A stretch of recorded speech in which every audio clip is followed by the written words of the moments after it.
and welcome to From the Top, where my guest this time is the CEO of Shannon Engine Support, otherwise known as SES. It's Julie Dickerson. Julie, thank you very much for joining us.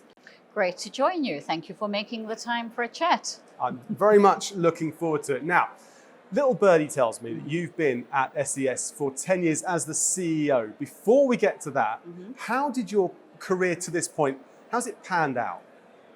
Well, it's interesting, and I always write it down a little bit to luck, chance, and hard work. I'm South African born, ended up in Ireland because of my husband's job. Found a job at GCAS, the aircraft lessor, in quality operations and IT, and then transitioned over to engine leasing, and then was asked to move to SES. So I'm coming up for almost 11 years now in SES. Slightly unusual because I have a degree in economics, so I'm one of the few out there running a very technical organization that I'm neither a finance nor an engineer. Which is, as you say, unusual, unique. So how did you find your way into this very top level position as CEO then, if you, by your own admission, don't have the usual pathway in? A lot of it is through business sponsorship. It's hard work, it's learning, it's been comfortable with maybe making perhaps personal sacrifices. I've done a lot of travel all through my career. That means that somebody else had to help man the kids, etc. There's always a playoff with that. I think also because I was fortunate early on when I got into GCAS as I was doing sort of let's call it a project management type role, which gave me a very deep understanding of how the business operates. And so I was there doing a lot of process improvement, etc. Developed a lot of sort of influencing skills, but I've always wanted to be in a leadership role. And I made that very clear very early on in my career. Tell me a bit about SES then. You introduced the company as Shannon Engine Support, better known as SES. Tell us about the company.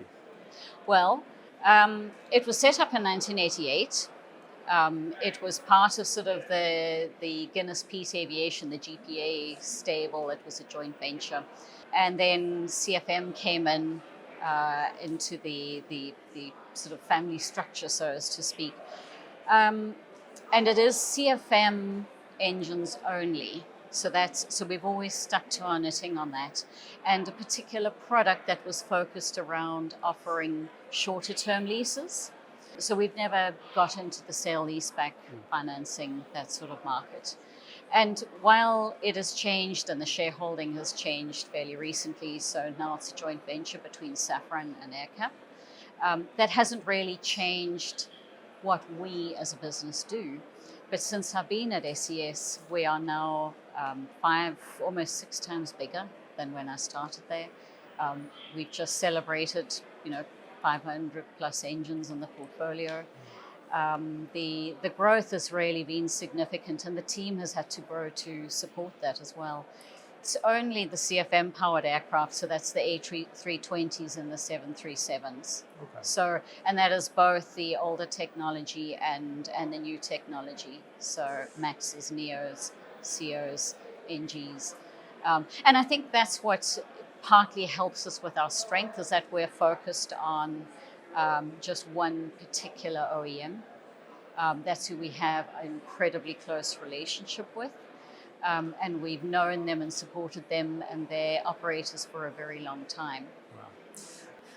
Briefly touch upon Singapore. I've just been very fortunate. I've just been over to Singapore myself, love the place. And I've got an office there as well now. Yeah, actually, I'm just back from our office opening last week. Very exciting for SES. Asia is such a huge growth region. It's really where we see significant growth happening over the next while.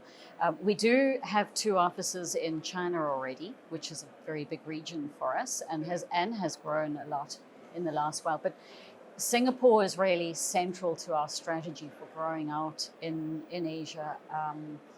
And I mean, we've seen, we've had I think it's 5 or 6 times growth in just there in terms of our revenue in the last 4 or 5 years. So even since COVID, significantly.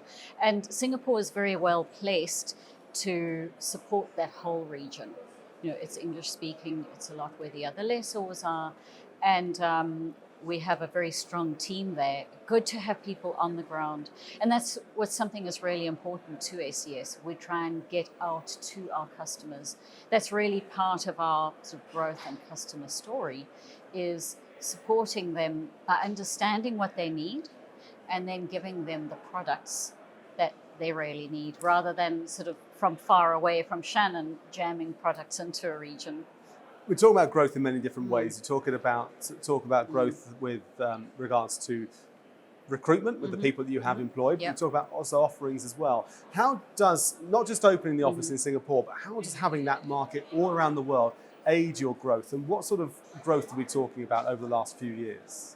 Well, the company, since I've been there, the company's grown by 5-6 times. We're up to over 500 engines. Which is significant. I mean, last year we celebrated 400. We've added another 100 to it. The support around the world is really important. And having a global business in aviation is really important. Sometimes because some regions grow at different paces, and sometimes there could be an event that happens in one particular region that actually pushes something else. I mean, we also see the Middle East growing significantly. We won't set up an office there for the next while. We actually support it from Shannon and Singapore, in fact.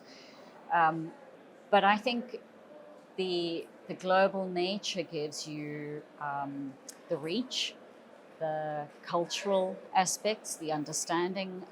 We have engines house kept all over the globe as well, so that we can get them to customers the quickest way possible. And so it's really, as we build out on developing and supporting the CFM operators, it's as wide a reach as we can make it. Well, it sounds like SES has gone from strength to strength, and it's really, I think, impressive to hear what's been going on there. And that office in Singapore, an amazing thing to be celebrating, and not just because of that shopping mall that's opposite Changi Airport, which I love. Julie, thank you very much indeed. It's been a real pleasure. Great to talk. Thank you.